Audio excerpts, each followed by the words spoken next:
might be good. That might not be good.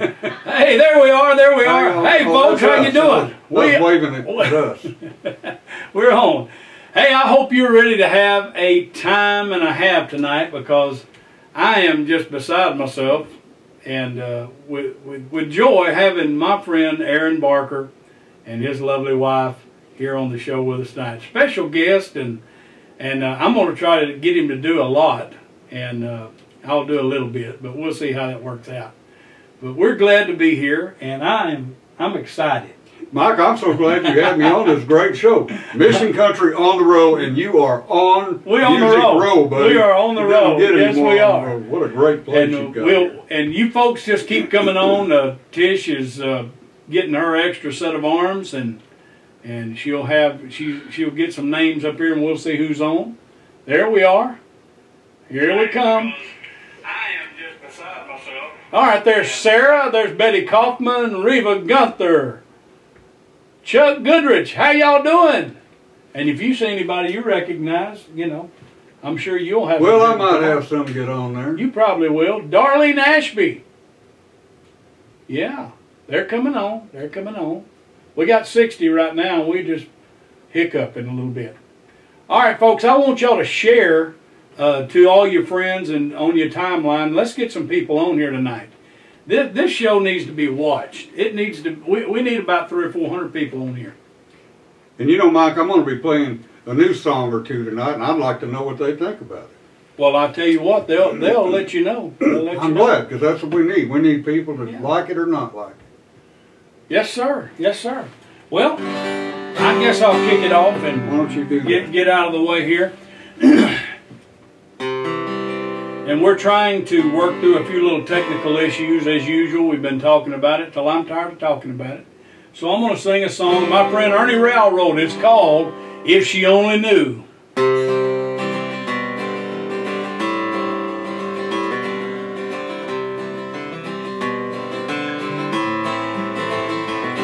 It started out with little memory lapses.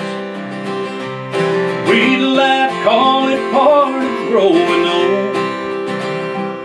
Now sometimes it's a week or two past. She won't see anyone she knows. So I give her all the space and time she needs to try to remember that girl she used to be. And every now and then she'll come back again, and that old familiar smile is on her face.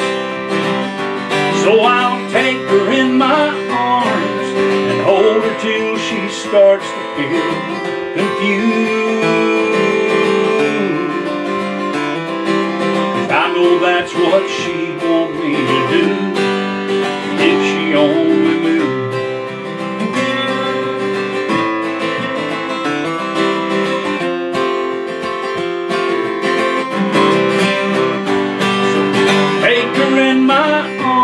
And I'll hold her till she starts to feel confused.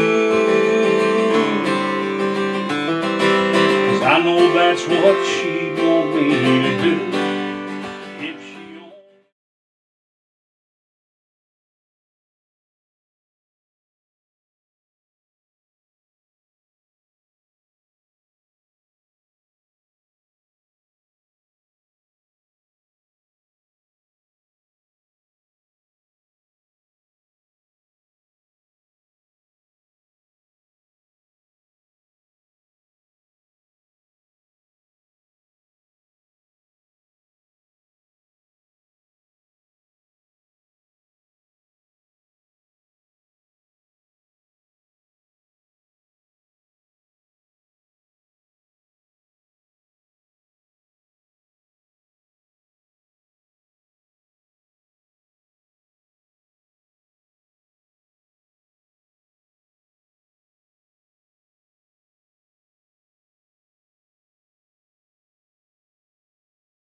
Hey, man, I tell you, we're not used to having an audience, but we kind of got a little bit of room. I cleared out some room so we could have an You're audience. doing good, yeah. Let's see who we got here. That's Shelly is on. That's my daughter. Lisa Accord, Jackie Fulgham. Who else we got here? We got 120. That's. I'm liking that already. Well, how are we going to call out all their names, Mike? That's a lot of names. That's a lot of names, but we do the best we can. How's that? And then you start calling the same one over, Yeah. and then the ones you missed. Oh, they're not happy. They're not happy with that. Well, I'm telling you, we'll do the best we can, okay? Man, we're going to have a time. Hey, I want you to get your coffee cup, coffee mug, and get you some coffee in it. Now, if you don't have one of these, I don't even know how you're going to enjoy the show, because you must have a coffee mug. What I noticed What'd you notice? is the coffee is better out of this mug than it is at Starbucks. That's Oh, my good. Lord. That's a good mug of coffee. That says a lot right there. Well, I'm just saying. Says I like my music on the countryside of the cross. Yeah, if you're going You need this mug. you need this mug. I got mine. I agree with you. Yes, you do. Well, folks, without waiting any further, I'm going to turn this thing over and let Aaron just be Aaron. Well, I'll just start it off here. It's Christmas time, Mike. It's Christmas. You got this place all decorated up for Christmas. It looks beautiful. Well, thank you. So I can't help but start with a Christmas song. I think it's This song I wrote when I was a real young man. I guess just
Thomas?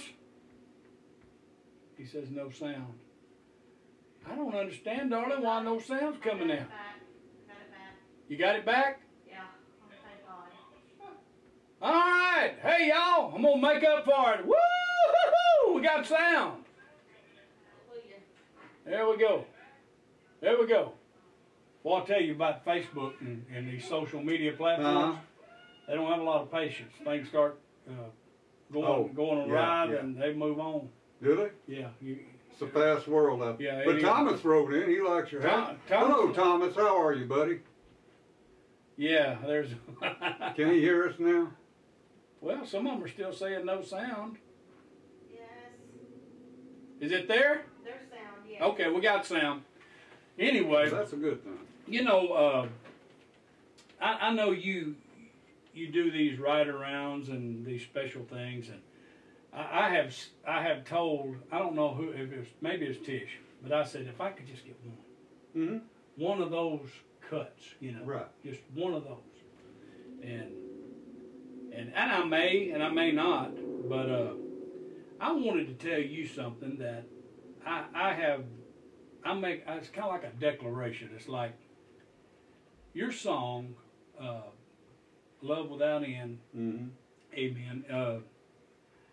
When I heard that song, I thought, that is the definition of what old Robbie's been trying to do, and I've been trying to do for years and years and years. And I'm saying, I'm sure you didn't start off trying to write something to fit in a Christian market, or no, I didn't. But it's proof positive to me that if you write from the heart, then it is a song that's more powerful. And I know you want to say something, but hang on just a minute. No, you finish. I grew up in church, and I could not sing anything country, you know, even if it was a love song, unless it was a wedding. Now, if a wedding come along, I could sing any George Strait love song, and I did. Why? And I never did understand that. That was a good question. Why? Why was that? And then he comes along, and I didn't know you at that time, or who was behind that song, and George records that song, and I thought, now that's what I want to do. I want to write and sing songs that people leave the labels off of and just let it be a song. And I wanted to tell you that in the Christian country world, which, you know, I've got everybody's trying to define what that is. Yeah, that's and I want you to know you did. Thank you. In my opinion, that's interesting you would say that. I think that defines it. Now go ahead and talk about it. Well, what I was going to say is when I was a youngster, we had great pastors at my church in San Antonio. And to the point that in my early teens, I thought that's where I was going to go. I thought I'm going to go in and become a pastor of a church. Yeah. Seminary school and all that. And that's where I was headed. And then about the age of 16 or 17, life came in, got in the way. I ended up joining a rock and roll band, traveling all over the country, playing for military folks, which was great. Yeah. But I'd be on that stage and we'd be playing Walk This Way from Aerosmith or something, you know, just rocking out. And I'm thinking, how did I end up here from wanting to be a preacher, you know? And you just wonder how you got off track like that. And then about 15 years after all that started, I had my son growing up, and we had a talk one night about him being old enough to get into real trouble. And I didn't know if I was too hard on him or not. I didn't really have good parenting skills that I knew of. And after he went to bed that night, I was up wondering if I was too hard on him or not. And I did what I call get on my knees and play.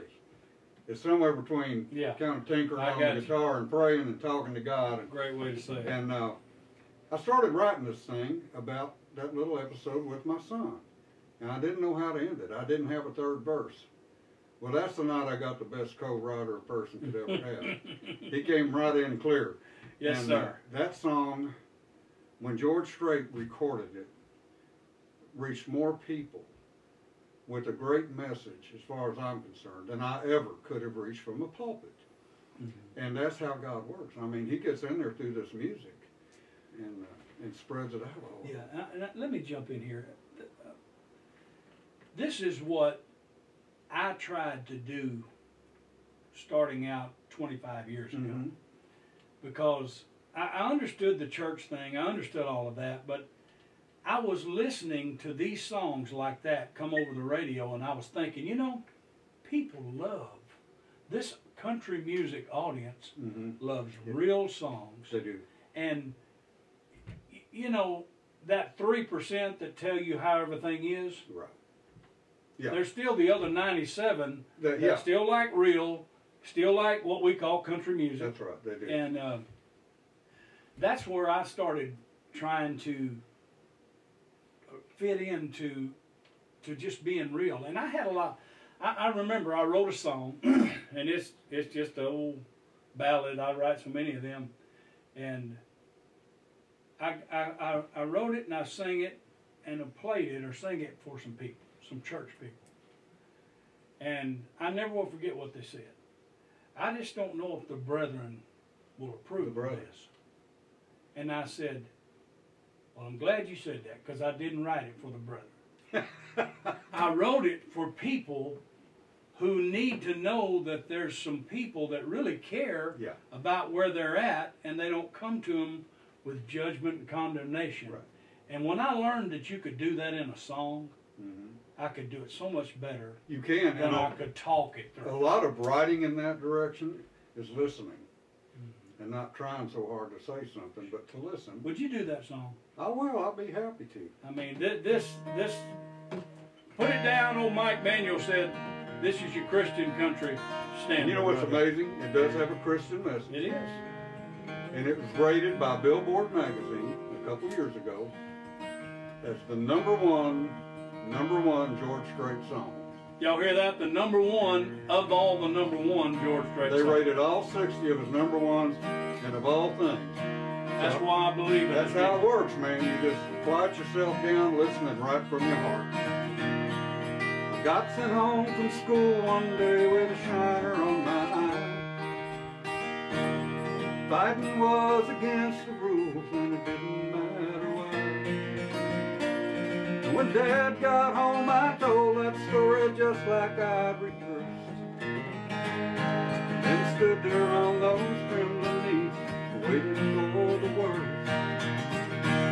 He said, let me tell you a secret about a father's love. A secret that my daddy said was just between us.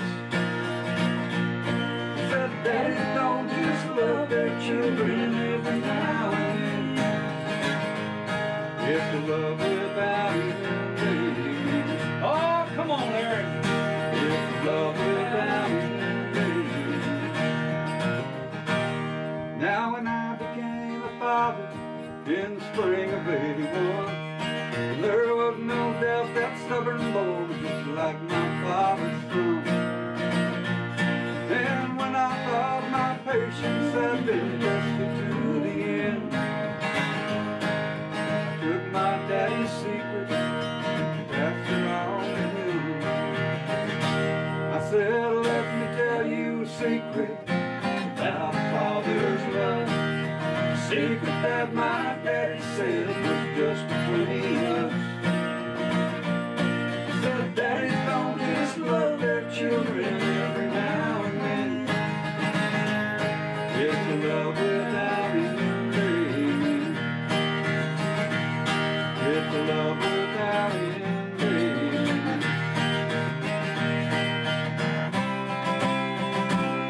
Last night I dreamed I died and stood outside those pearly gates. Suddenly I realized there must be some mistake. If they know half the things I've done, they'll never let me in. And then somewhere from the other side, I heard these words again. Yeah. They said, let me tell you a secret about father's love. A secret that my daddy said was just between us. Daddies don't just love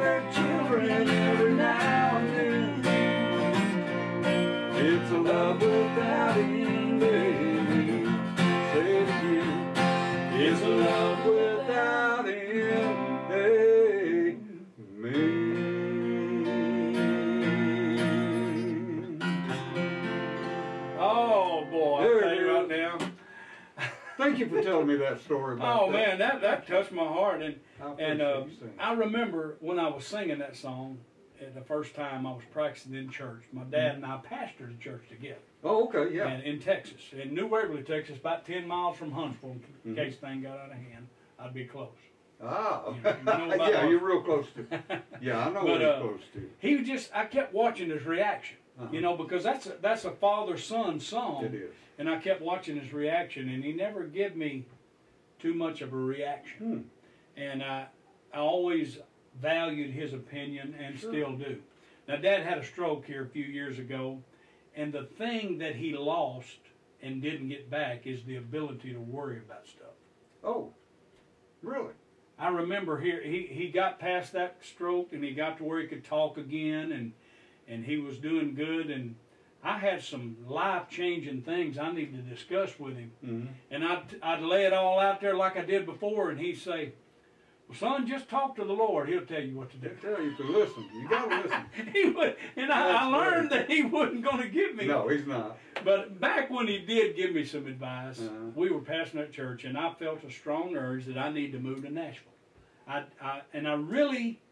I was doing music, but honestly, people don't believe this still to today, but I didn't move for the music. I just felt this is where I was supposed to be. And I was wondering, you know, how he was going to take that, me just running off. Yeah. And I remember I walked up to him, very spiritual man. I walked up to him and I said, "Dad, I want to talk to you about some things that I'm thinking about." Mm-hmm. He said, "God's already told me you're moving to Nashville." Whoa.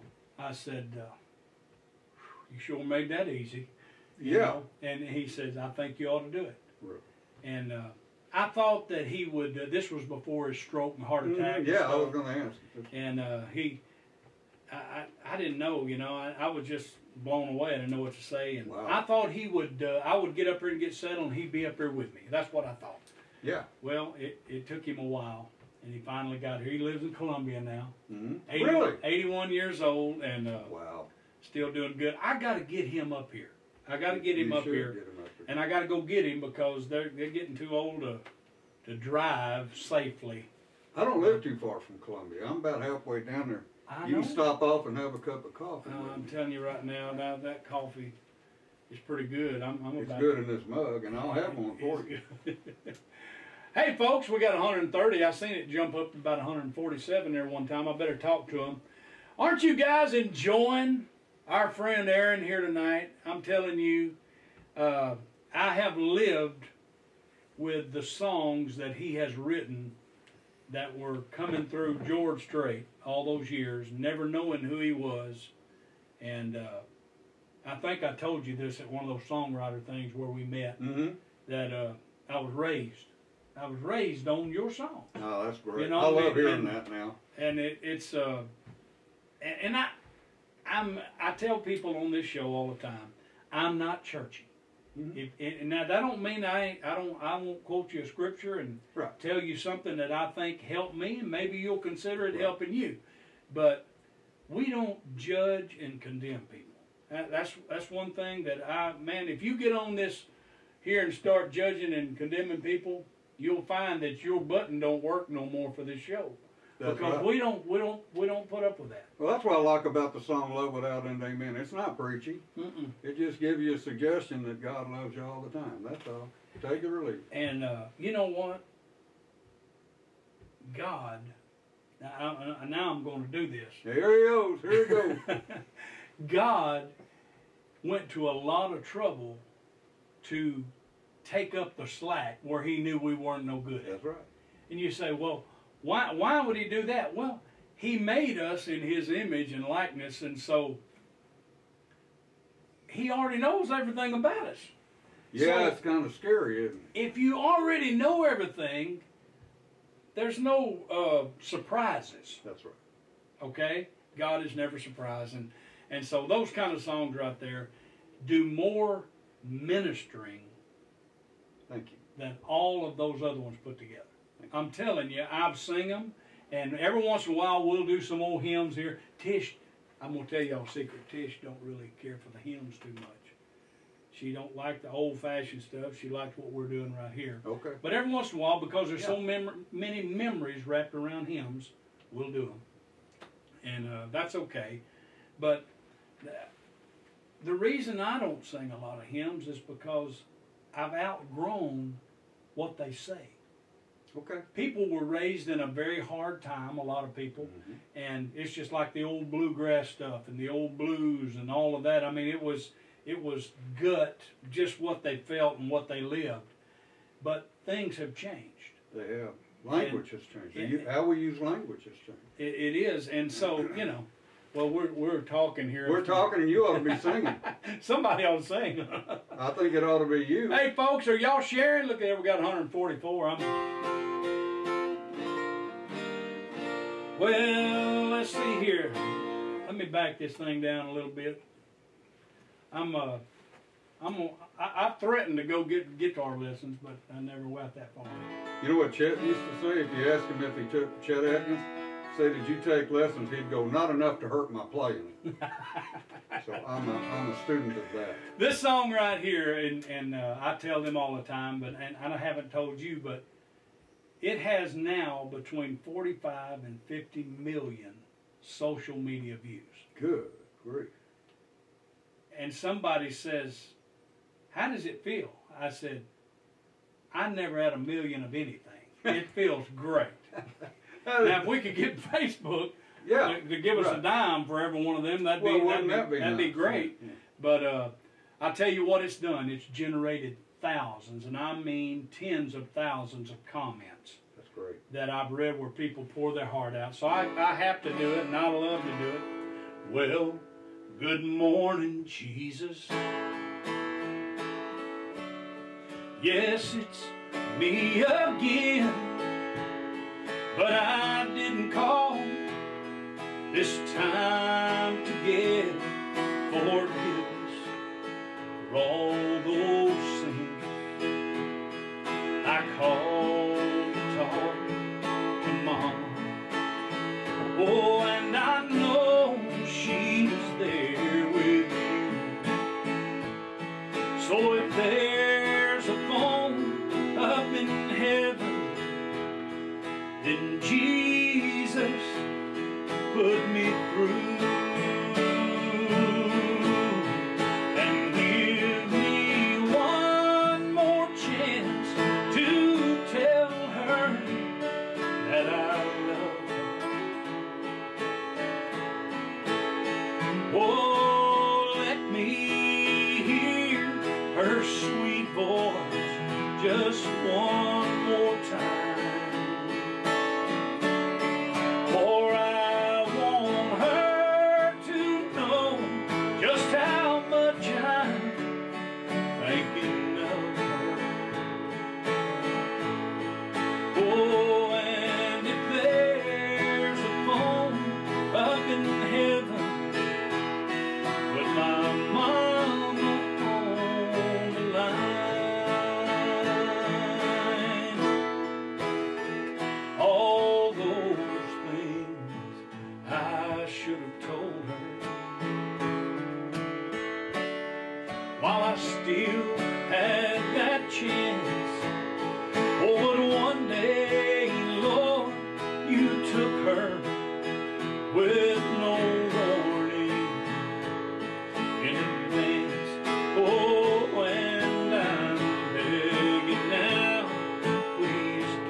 yeah.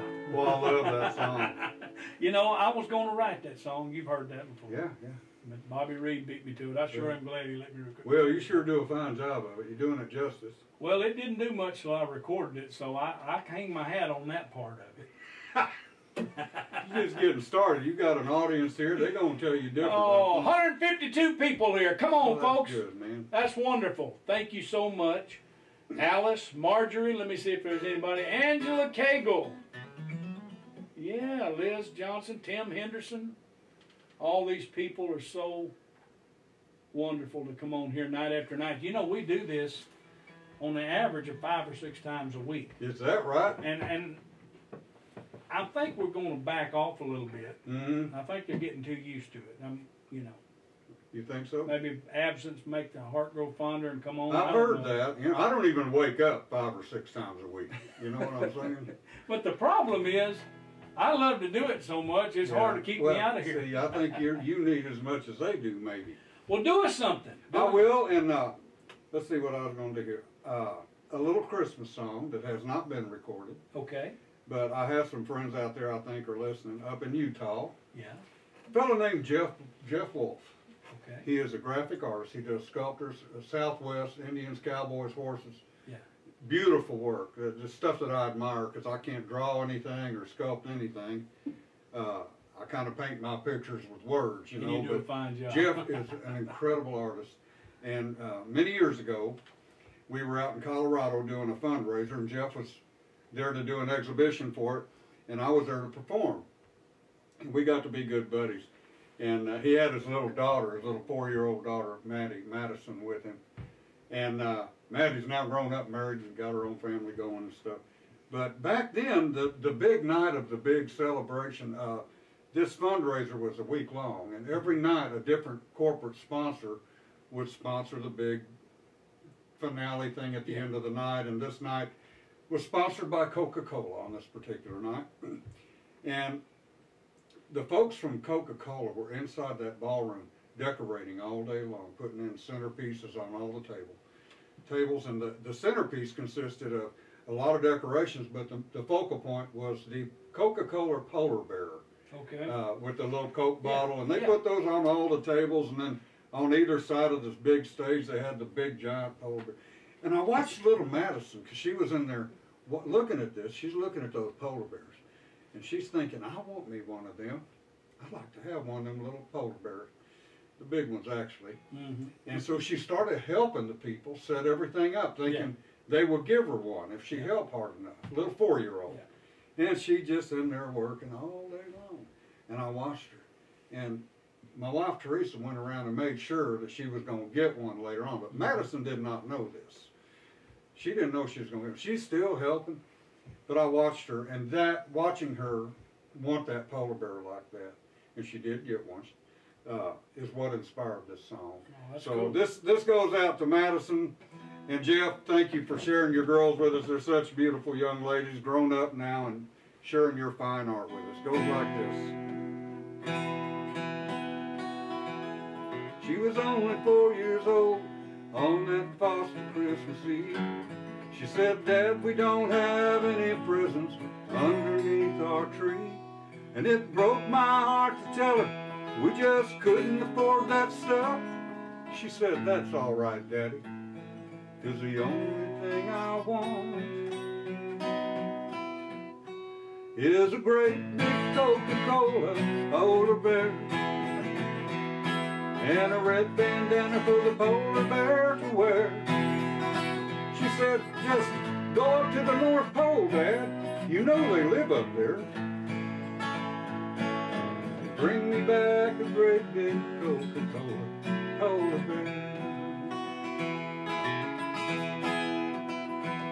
So while her mama tucked her in, I dug for quarters in the couch. And then went hunting polar bears at every store in town. By the time I made the last one, they were locking up the door.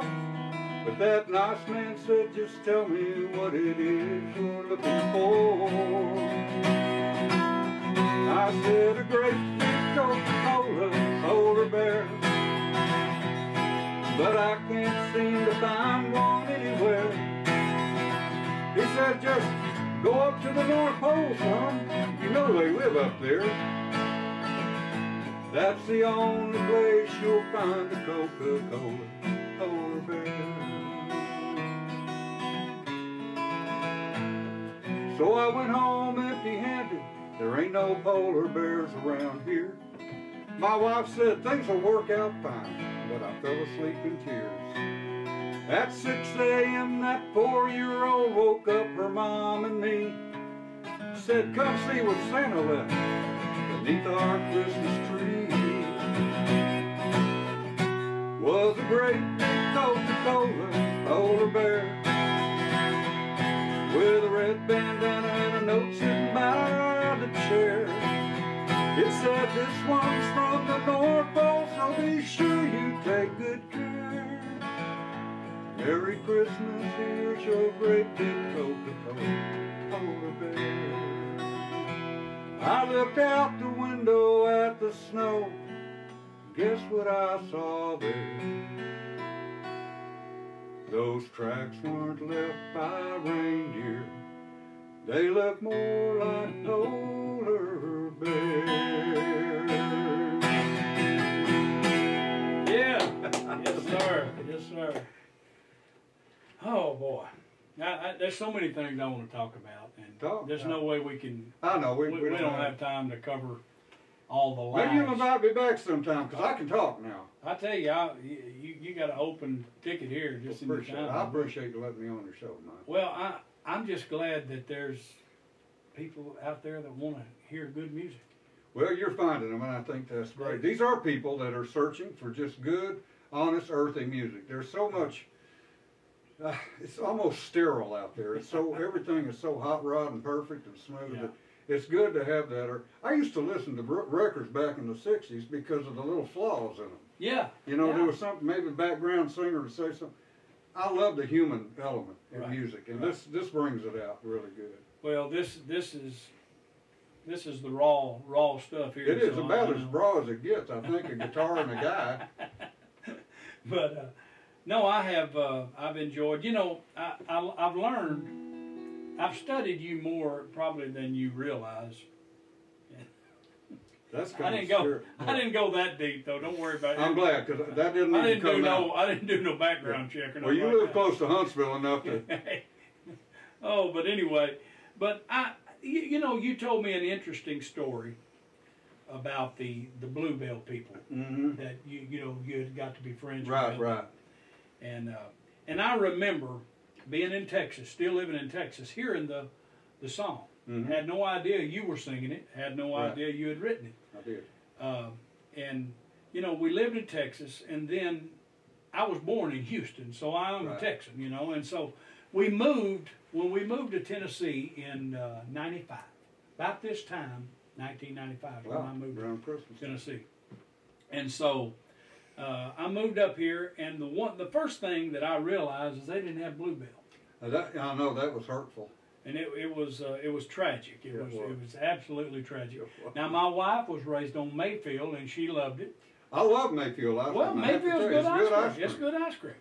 And but she, being an East Tennessee girl from Oneida, Tennessee, is where she's from. Well, she had never been too far from her hometown, but I would talk about Bluebell, and she just kind of, I'm Mayfield. I like Mayfield. I do too. And you know, and I never could understand why we couldn't get no Bluebell. I was thinking, I said, you know, I'm a business guy. I'm trying to figure out why are they not doing it?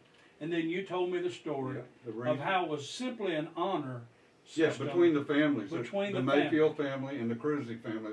And you know, there's a message in that. Yeah. We need some more of that kind of stuff. You ain't kidding. I got here, they didn't have Bluebell, and I asked the Cruzy brothers. They had taken that company over from their dad. It's been in business over 100 years. So I was talking to these two guys, both World War II veterans, and they said, you know, he said, what do y'all have out there? I said, Purity and Mayfield. I said, Mayfield's pretty good. He said, that's why we're not there. He said, that family's been friends of our family forever, and we ain't stepping on nobody's toes. He said, eventually they'll probably get bought out by a corporation. Yeah. When they did, Bluebell moved right in. And I love that. They did the same thing in Oklahoma. So it's a consistent practice for them. And that's such a rare thing to hear. You know? They're great people. And I know they are. And you know, we live not too far from Brenham. I know, it's right next I door mean, to you in we Houston. actually were in New Waverly, which Wow, is, yeah, I even think, closer. 30 miles Yeah, that's right from there. And so I'm very well. Yeah. Of course, we love Bluebell. Well, it's great. My dad said there's no other kind of ice cream except There's not for Bluebell. me. Bluebell homemade vanilla. He said there's. And no you other. know, Teresa and I go to these schools all over the country and do an outreach program Yeah. to help guide children into a music program as a Right. career if they choose to do so. And I can call Bluebell just about anywhere and I'll go, I have 384 seventh graders coming in to listen to me talk tomorrow. Yeah. And they'll bring in a truck full of ice cream for them. They always do it. They're so great. They just show up with it. And just to prove this, before you leave tonight, I want you to know that if you pop that freezer door open, you're gonna find some. Well, I want Bluebell. you to know if I find it and you pop that freezer open, it's going to be empty. I want to tell you a story. I may have told you this before. I want you to, and you may, I don't know, I just love you. I used to hear you sing, and I'm saying, who is that? I've never heard this guy before. Right. And I didn't recognize your voice. Right. You know. Oh, well, I don't make records. And you know? it always just puzzled me. But one year, we were still up here, and most of my family had moved up here. And I was on tour out in Texas, and I had made up my mind, somehow or another, I'm going to get back 6 or 8 half gallons. Oh, yeah, you had to bootleg it in, yeah. I'm going to do it. If I have to put it on ice, if I got it. And I figured out a way to do it. We packed like rock salt and dry ice, I don't know.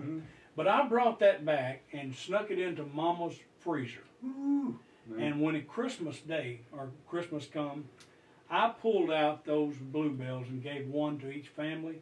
Oh, and I'm telling you right now, I don't believe you could have bought them a new truck, No, you can't. and they'd have been more happy. No, I know what you're saying. Because, and then that kind of reminds you of what this season's all about. Yeah. It's not so much about how much it costs. Well, yeah, it's about the thought. And I knew how much they loved it because I did. Well, and that's what counts, isn't it? Yeah. And I don't know. You may want to sing that later on. I want to do one. Let me do one. I want you to do one of them Bluebell songs. Let's do one. And all of our Texas people, especially, because I knew you grew up around me and you know all about Bluebell. Incidentally, when I did take Tish first time to Texas, she was still a little leery.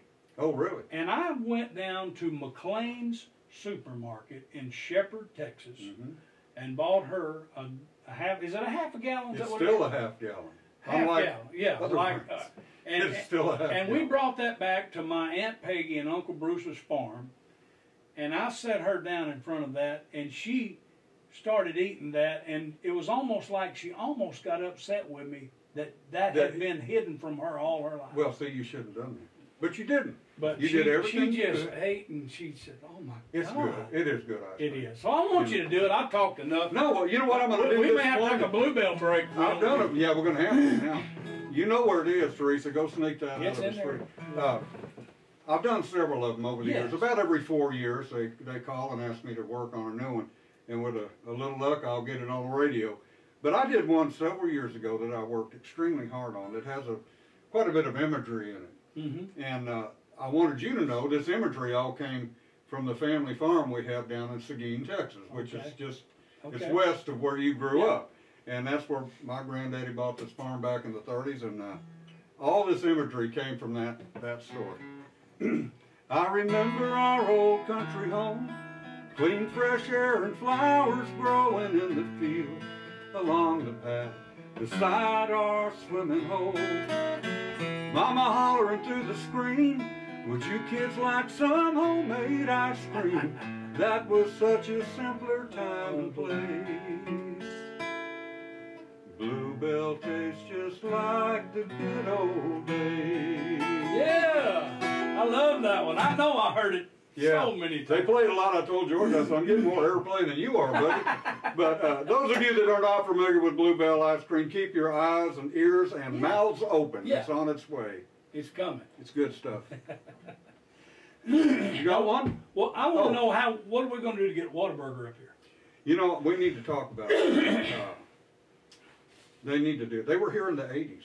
I knew they used to be here. There were 2 of them, and they didn't succeed. This is just all folklore, but I do understand they were here. But it's time for more Whataburger. it's been way too long. I'll settle for the Bluebell, but a Whataburger with it would make my day. Pretty good. That's another Texas thing, guys. So sorry, we're talking Texas here. They probably wish we quit talking. They will. Why don't y'all shut up about Texas and sing a song? This song, I want to do this one here because my dad, my grandpa, on my dad's side in Shepherd, Texas. I mean, it's my hometown. His name was Frank, and he had a brother named Tom, and they together had Manuel Brothers Feed and Grocery. Wow. Right there in Shepherd, Texas, which they just in the last few years got a real red light. It was always just a flashing stop, caution, then it was a red stopping, but so that old store was right there downtown, and it had a big old porch across the front. Oh, yeah. And I got to looking at that and growing up around it and thinking about Saturdays in those small towns, how they'd gather and the women would shop and get the things, and those men would sit out there on the porch and chew the fat or whatever, And I got to thinking about it, and I wrote this song, and it always brings back memories. I've got a video on this one, and so if you guys don't have this video or haven't seen it, you need to go see it, because I'll probably do better on the video than I'm going to do here, but maybe not. It's called That Old Screen Door.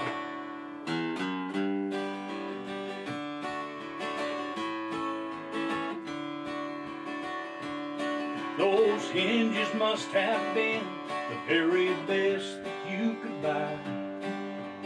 Grandpa used to hang that old screen door,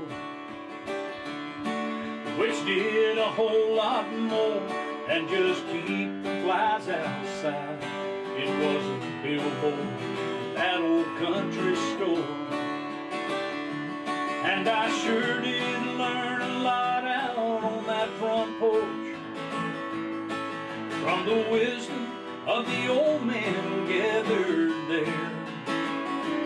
But the thing that's underlined in my memory are those signs that Grandpa wired that old screen.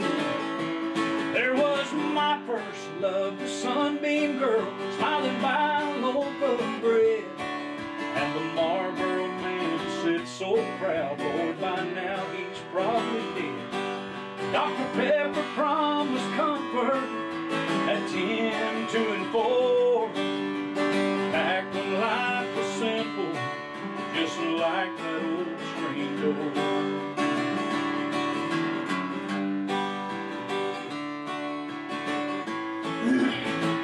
Get my throat clear. Now a cowbell on the inside of that door made a sound that I have not forgotten to this day. And it's just one more memory of a happy, simple time. I'm never gonna let it fade away. And I'm older now, and God has helped me understand to love every moment with my wife and these kids. But until I leave this world for that home on high, that old screen door will be swinging in my mind, where my first love, the Sunbeam girl, smiled by a loaf of bread, and the Marlboro man said so proud, Lord, by now I'm sure he's dead. Dr. Pepper promised comfort at 10, 2, and 4, back when life was simple, just like that old screen door. Yeah, I remember life was simple, just like that old screen door. Yeah. Well, I love that. You wrote that. I wrote that, and Woo! I was always proud of that. Well, you should be. I love the imagery in that thing. Yeah, that, and you know, people talk about it, and you know you touch the note when they start talking about it. Well, that Sunbeam girl, Yeah. I have met her. Okay. The little girl that was the model. For Oh me. yeah. Yeah, I don't know if I ought to tell who she is, but she's married to a good friend of mine, and they now have a granddaughter that is like a spitting image of that girl. She looks. They ought to redo the thing, you know. But I actually got to meet the Sunbeam girl you were just singing about, and she's still pretty. And I didn't know the story behind it, but I seen the billboard they put up. They usually put it up around this time of the year. Right, yeah. Where they talk, they use that scripture, man shall not live by bread alone. Right, and they still use that, so that's Isn't that great? That's pretty cool. I just love people to be real, you know? I know it. You don't have to be perfect, just be real. You know, I asked my mom comes up with the most clever ways, simple, clever ways to answer some of the most complex problems I've had.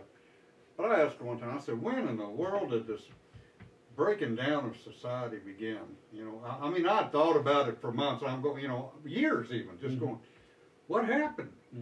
Because I'm old enough to remember when things were different. I mean, and young people, they don't know how it was, so that's okay. They love what they got, and we all do. But I just wondered where the breakdown started. And I couldn't figure it out. I thought, my mom says, when we got air conditioning. She said we closed our windows and we closed our doors. We stopped hearing our neighbors and talking to them.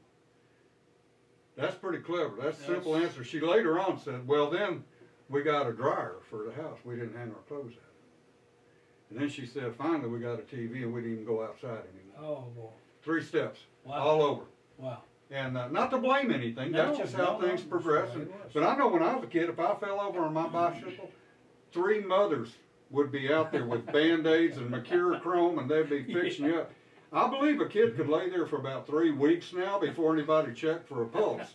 It's just changed. We could ride our bikes till the sun went down. Oh, isn't that the truth? It's a different world, but anyway, I thought that was neat. That's a great song about well, the simpler things, and it was simpler.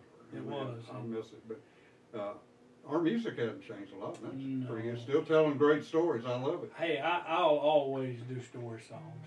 Hey, if I throw a couple of these songs I've written over the years together, just kind of run them all, I call it a medley, and I'm not good at it, but no, I think we'll just do great. some of that. And do that, because we want to hear, you know, we're talking a lot, and I'm soaking this stuff up, because you can probably tell I'm like the kid at Christmas. That's where I'm at. You see some people you know? No, I don't know. I'm just wondering if we're now. okay. I don't know if they're now. mad at me. I'll shut up. Oh no, I think we're all right. I don't know. We're doing all right. Okay. And I want to say this because we're getting caught up in it. We got 3 minutes left, so I guess we won't take us out with a medley. We can do that. But don't forget, we've been posting the information where you can go to aaronbarker.com and you can get Aaron's music. If you're like me and you like to hear what the original sound like of songs you've heard over and over again, you need to get Aaron's music, and I want to encourage you to do that. It'd make a great after Christmas gift. I doubt they could get it now, but I did bail in to get some cool T-shirts too. So come on and join us on the. Sing us that melody. I will. We'll do this little thing here. Hey, we've had a time tonight. Thank you guys for staying with us. We're gonna do it again. We too much to do in one show. Yeah, I'll have to come back and do some more because I love doing this, Mike. I don't know where I need to be here. I'm not sure I'm the guy you should ask.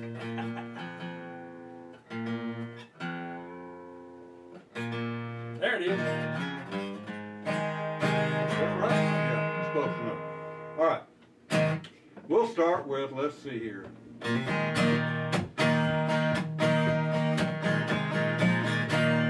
Wrote this with my buddy Dean Dillon. Dean Dillon. George Strait made it a hit. Yeah. Said she had enough of me. I've had enough of her. Might as well go on and set her free. She's already turned me. No fault, no blame, nobody done no wrong. That's just the way it sometimes goes. Sometimes two people just can't get along, and it's time to hit the road goodbye.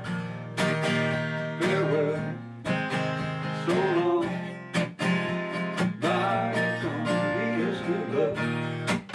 Yes, you will take it slow.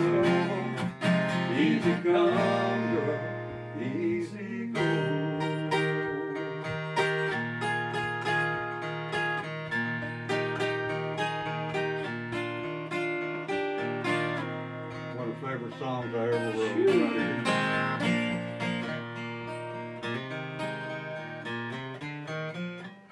Her telephone rang about 9:15.